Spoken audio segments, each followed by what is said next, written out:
Hello, good afternoon po. Ako po pala si Patricia, isa po sa mga student nurses mula sa PLM. Kayo po ba si Mrs. Geraldine Bartolome? Kung gayon po, Mrs. Bartolome, isa nga po pala ako sa mga student nurses na naatasan pong kumuha ng inyong vital signs. Sa pagkakataon po ito, ay kukunin ko lamang po ang inyong oxygen saturation o kung ilang porsyento po ng oxygen mayroon ng inyong katawan. Gagamit po ako nitong pulse oximeter na ilalagay lamang po sa inyong daliri sa loob ng ilang segundo. Kailangan ko po itong gawin upang malaman po natin kung may sapat po ba kayong oxygen sa inyong katawan.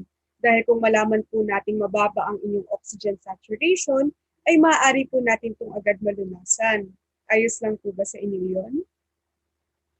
Kung gayon po, ay maaari niyo po bang ilahad ang inyong kamay upang mailagay ko po sa inyong daliri itong pulse oximeter. Okay po.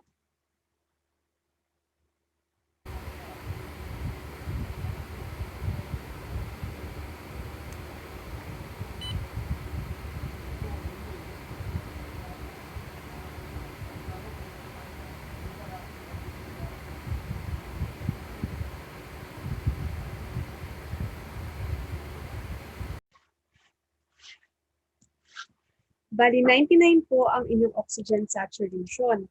Kung gayon, ay sakto lamang po ang inyong oxygen sa inyong katawan.